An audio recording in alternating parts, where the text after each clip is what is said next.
deputāti un klātesošie, sākam ārkārtas domes sēdi numur 15.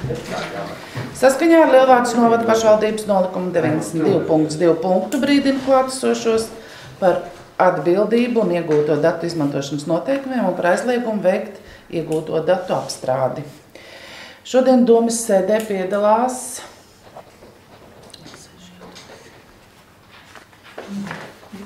10 deputāti. Nav ieradušies un ir pieteikuši savu neierašanos, un tā ir attaisnota Aivars Pēcinieks, Jānis Mazitāns, Egija Širova, Aija Mazitāne, Raimonds Graudiņš. Šodien darba kārtībā ir 2 jautājumi, un saskaņā ar likumu par pašvaldībām 32. pantu ārkārtas domes sēdes darba kārtību nedrīkst grozīt. Pirmais darba kārtības jautājums par Daces Kļavas iecelšanu par Junkraujas vidusskolas direktoru pienākumu izpildītāju. Ziņo Inga Reķe.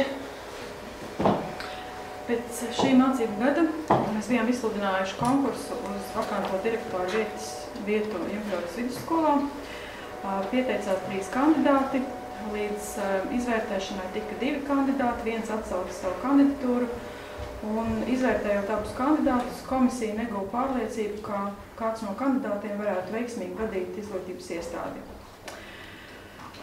Izvērtējot situāciju, izvērtējot to, ka jaunais mācību gads tuvojas straujiem soļiem un vasara ir tas laiks, kad skolai ir ļoti nepieciešams vadītājs, kas organizētu gan saimniecisko jautājumu risināšanu, gan arī veiktu visus darbus, kas nepieciešami pedagogu nodrošināšanai. Izvērtējot arī to situāciju, ka skolai pašreiz reāli nav arī neviena vietnieka, jo esošais vietnieks dodas pensijā, bet otrs ir uzrakstījis atlūgumu. Tātad iestādes vadītājs ir nepieciešams pēc iespējas ātrāk. Tātad ņemot vērā visus šos apstākļus un Dace Kļava ir pirmskolas izglītības iestādes zvaniņš vadītāja 13 gadus. Dace ir sevi pierādījusi kā labs vadītājs, kā ļoti saimniecisks vadītājs, kas vienmēr domā par attīstību, par daudz kā jaunu ieviešanu savā izglītības iestādē. Dace ir atbilstoša izglītība, un skatoties arī uz tām izglītības iestādēm, kas ir Junkravā pēc skolēnu skaita, mēs saprotam arī, ka nākotnē noteikti tur būs izmaiņas. Dace ir ļoti piemērots kandidāts skolas vadīšanai. Šī situācijā es saprotu, ka arī no vecākiem ir nākusi iniciatīva, kā viņi atbalstītu Daces kandidatūru, tāpat arī atsevišķi skolotāji ir uzrunājuši pašu Daci. Mēs esam arī pārrunājuši to situāciju, kā varētu veiksmīgi skola un bērnu dārzs attīstīties. Es aicinu jūs šodien izskatīt šo variantu un apstiprināt Daci par pienākumu izpildītāju. Tad tālāk jau redzēsim, vai pēc gada tā būs viena izglītības iestāde, vai vēl joprojām 2. Vai Dacei pašai kaut kas ir savās? Paldies. Dace varbūt pati. Man savs Dace Kļava. Junkraujas bērndārs man ir 3. darba vieta. Pirmā man bija Jelgavas rajona Stārķenes skola, pēc tam Ķeguma komercnovirziena vidusskola, kur strādāju par logopēdu un skolotāju. Un pēc tam Imants uzrīkstējās man pieņemt par bērndārs vadītāju, kur tagad 2. augustā būs 13 gadi. Man izglītība sākumskolas skolotājs, surdologopēds un logopēds, surdologopēds, un tad ir maģistra grāds izglītības vadībā. Ņemot vērā esošo situāciju un pārunājot gan ar pedagogiem, gan jau tagad ar tehniskiem dažiem darbiniekiem, saprot, lūk, tur kaut kas ir jādara. Es jums nevaru galvot, ka man viss izdosies ideāli. Bet es laikam esmu gatava mēģināt. Cerībā, ka arī skolā izveidosies tāds kolektīvs, kāds ir mūsu bērnu dārzā, kur katrs krīt un ceļās par savu iestādi, cerībā, ka izdosies tiešām, Jumbraules skolu kopīgiem spēkiem padarīt tādu progresīvu iestādi, kur vienkārši jāmēģina, jāstrādā un jādara. Nezinu, cerībā, ka izdosies. Katrā ziņā es mēģināšu. Paldies. Vai ir vēl kādi jautājumi, Dacē? Man Ingai bija jautājums par to frāzi, pēc kāda skatīsimies, ko tas tā? Šonadēļ būs attīstības komiteja, kurā tātad jautājumi gan par projektiem, gan arī es nedaudz pastāstīšu par skolu tīklu kartējumu, ar ko ir nākus klajā Izglītības zinātnes ministrija un apgādes Jāņasēta. Un tur ļoti labi iezīmējās skolu perspektīva, tātad arī skolu lielums, izvietošana, tātad iestādē ar 60 bērniem praktiski ļoti grūta izdzīvošana nākotnē. Tāpat arī mēs jau pēdējos gadus saskaramies ar to, ka Jumbraules vidusskolā ļoti grūti no meditācijas nofinansēt direktoru vietnieku. Tāpat arī atbalsta personālu. Līdz ar to abas iestādes atrodas blakus. Mēs esam jau iepriekš runājuši arī gan par tādu jautājumu kā ēdināšanu, atrisināšanu abām izglītības iestādēm. Tā kā es domāju, ka tas ir tikai likumsakarīgi. Šī droši vien nebūs vienīgā problēma, kas mums parādīsies Jumbravā, bet katrā gadījumā bērndārs un skola, kura nākotnē izskatās, ka būs pamatskola, ar 230 bērniem, abas kopā pašreiz saliekot ir ļoti neliela izglītības iestāde, kuru var vadīt viens direktors, normāli sakārtojot arī vietnieku štatu. Līdz ar to mēs varam atļauties vietnieku gan mācību darbā, gan arī metodiķu bērndārs daļā. Tā kā es domāju, ka tas ir diezgan prātīgs modelis. Un no tā vecāki un bērni būs varbūt tikai ieguvēji, ka viena izglītības iestāde atbildēs no pirmsskolas izglītības līdz pat pamat izglītības noslēguma 9. klasē. Varbūt, ka viņiem vēl kāda doma radīsies par attīstību, kādu programmu piedāvājot. Tā kā mēs esam gatavi palīdzēt un atbalstīt. Skaidrs, paldies, jā? Jā, lūdzu. Es kā gribu teikt par ēdināšanu toreiz. Kad sākām mēs jau par ēdināšanu runāt, tad skatījāmies visus par un pret, ņemot vērā to, ka mums ir izremontēta virtuve, un mums jau ir, mums ir visa tā nepieciešamā tehnika un viss, kas, un ņemot vērā to, ka bērndārzā ēdina 3 reizes, un tur ir pavisam tomēr savādāk, jo mums ir arī bērni, kuriem ir nepieciešams speciālais uzturs, ja, kad toreiz arī vienkārši skatījāmies visu likām pa punktiem, ka faktiski ēdināšana apvienot, Es domāju, ka tas nav nekas neizdarāms, tas ir ļoti pat elementāri izdarāms. Šeit pašvaldībā arī mēs runājam par to, ka jāizrēķina, cik maksā pakalpojumu ņemšana, ēdināšanā pie ārējiem kādiem pakalpojumu sniedzējiem.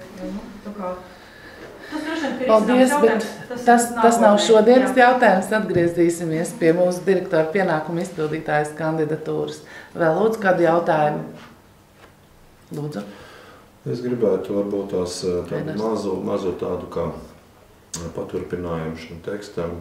Izdevās pagājušā nedēļā pabūt līdzīgā pašvaldībā, Ilgas pašvaldībā, kā pašvaldība cīnās par 2 vidusskolu saglabāšanu, kurā vienā ir 130 izglītojumi, otrā ir ap pie 300, ja, un ar 8,500 iedzīvotājiem novadā. Es varbūt šeit Dacē tāds kā ierosinājums padomāt arī tādā virzienā Jumbrauā, kad nākotnē padomāt par tieši Jumbraules internāta skolas piesaistīšanu, varbūt zem viena jumta izglītības, jo zinām, ka internāta skolā ir pietiekoši daudz arī valsts līdzekļu, ka šis varētu būt arī viens no modeļiem, lai saglabātu šo skolu pilnā apmērā nākotnē, jo mēs saprotam arī to, ka bērni jau vairāk nebūs. Viņi ir tik, cik viņi ir, bet ja mēs varam arī piesaistīt tos, kas varbūt darbojas un mācās citās izglītības programmās, tad nekad vēl varētu arī mēģināt, kā saka, attīstīt un vienā teikt, no tev veicas. Paldies. Cerībā. Paldies. Ja vairāk jautājumu un priekšlikumu nav, lūdzu balsosim. Es nepiedalīšos balsot. Jā, Dacekļa jau nepiedalās. Paldies. Es tevis iebalsu. Lūdzu balsosim, kas par Dacas Kļavas iecelšanu. Vienbalsīgi. Pret nav, atturas nav. Paldies, pārējiem pie otrā darba kārtības jautājuma. Par grozījumiem Lielvārdes novada pašvaldības Ledmanas pagasta pārvaldes izdevuma tāmē budžetā plānoto pasākumu mērķa maiņa. Ziņo Dzintars Laganovskis, lūdzu. Labdien, es esmu Dzintars Laganovskis, Ledmanas pagasta pārvaldes vadītājs tiek minēts. Ledmanē top ģimenes un izglītības centrs Aivas. Būvniecības stadijā principā iet uz nobeigumu. Celtniekiem ir pagarināts būvniecības laiks līdz 1. augustam. Un līdz ar to, teiksim, tā daļa, kas attiecās uz celtniecību, būs pabeigta. Bet ir nepieciešams aprīkot šīs telpas, lai pilnvērtīgi varētu šeit strādāt gan kultūras darbinieks, gan arī kaut kādā veidā veikt kaut kādu nodarbības, tā kā dienas centru. Un līdz ar to ir nepieciešams finansējums, kas tika ietaupīts no iepirkuma rezultātā no celtniecības. Cik es zinu, saprotu, tad tām ir provizoriskā tām ir pielikumā. No? Deputāti nav saņēmuši, tieši tāpēc varbūt Dzintar, tu vari pateikt pa punktiem. Aptuveni tās summa, tas ir aptuvenis, jo, teiksim, mēbeles uz doto momentu ir uzrunāti mēbelnieki, kas sagatavo tām un skices mēbelēm. Es atvainojos, pirms tu sāc vārīju, bet nebija tā neieraksta. Budžetā nebija pareiķināts, izrēķināts jau šī gada aprīkojums. Aprīkojums, nē. Celtniekiem bija tīri celtniecības daļa un tā lieta, kas ir mēbeles, aprīkojums, apatūras, skaņas. Tas nebija pareiķināts? Nē. Tad aptuveni tā ir, bet šīs summas ir aptuvenas. Ja? Mēbeles, skapi, galdi, krēsli, žalūzijas 12 000, apskaņošanas apatūra. Cik es saprotu, tad kultūras tautas nama mums ar apatūru ir ļoti švaki, un tāpēc, ņemot vērā, kad ieejam jaunās telpās, kad ir kaut kāda apatūra ir jāiegādājas, tas ir 10 000, videoprojektors 900, sadzīves telpas aprīkojums mums ir paredzēta arī neliela virtuvīte, kur pēc tam varētu šīs nodarbības, ja tiešām radīsies šāda iespēja. Ja? Tas ir 926, mazā sadzīves tehnika 500. Tad ir tā, ka būvniecība ap šo ēku ir 4 metri platumā. Teiksim.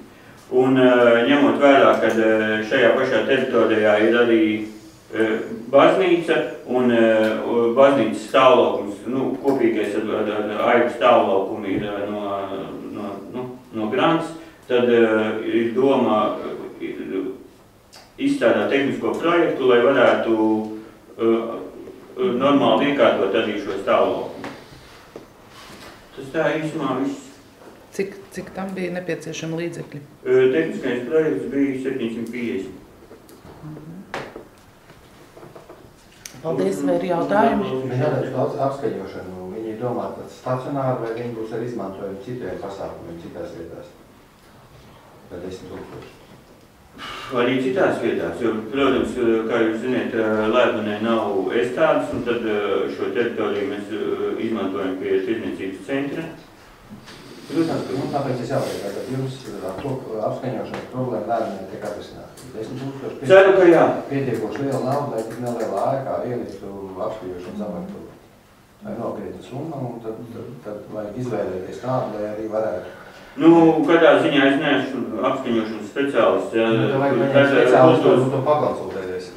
Bet, kā es teicu, šīs summas provizoriski, viņas visdrīzākais, ka viņas samazinās. Es domāju, ka kultūras centrā ir speciālists, kas arī var attiecīgi nokonsultēt, vai ne? Es tā domāju, jo es kādā ziņā neuzņemos šo aparatūru iegādāties, tas būs kultūras nama vadītājs Lauciņš. Es tik domāju, kurā variantā tā būs kā šeit. Pieskāros jautājumam par to, vai var izmantot arī ārā apstākļi, un tā cena pieaugs ļoti liela, jo tā ir specifikē. Tās ir mitruma izturīgās skandas un tā tālāk, un tas sastāvis liels naudas. Un to vienkārši jānoskaidro. Jā. Vēl jautājumi? Tajā ir iekļauta nauda arī, vai tas ir budžets, vai tas nav iekļauts. Pagaidām. Tehniskais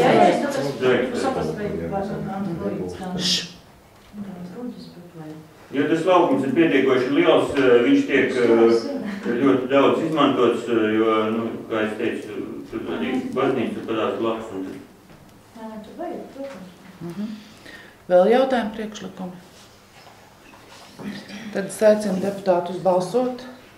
Kas par? 0,76. Jautājums ar galējā tāmi tiks apspriest finanšu komitejā. Jā, un galējo tāmi, tajā brīdī, kad būs atlasītas visas šīs iekārtas, mēs lūksim iesniegt apspriešanai finanšu komitejā. Jo šobrīd arī pagastu pārvaldes vadītājiem ir svarīgi saprast, ka mēs mainām šo mērķi, un viņš var tātad plānot šos līdzekļus un izstrādāt detalizētu tādu. Paldies, vai vēl jautājumi? Vienīgais, vai tādā turpmākā gadījumā nebūtu labāk, jo tā pirms tam ir detalizēta tāma, pirms pārliek šos līdzekļus no viena uz otru kontējumu. Redziet, to kā momentu, Tas tā, manuprāt, liekas tā praktiskāk, kad ir īstie cipari uz lemšanu, nevis provizoriski. Viņš ieliek provizoriskus, un pēc tam, ja šie līdzekļi tiek piešķirti, tad viņš precizē un veic šo tirgus izpēti vai cenu aptauju.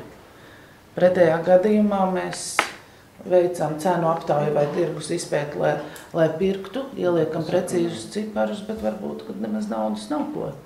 Vai deputāti nenobalso, ja? Tāpēc šajā gadījumā vispirms tiek saņemts akcepts tam, ka šī pārlikšana varētu būt, un tad mēs precizējam tāmi, kuru iesniegs finanšu komitejā, un mēs viņu izskatīsim.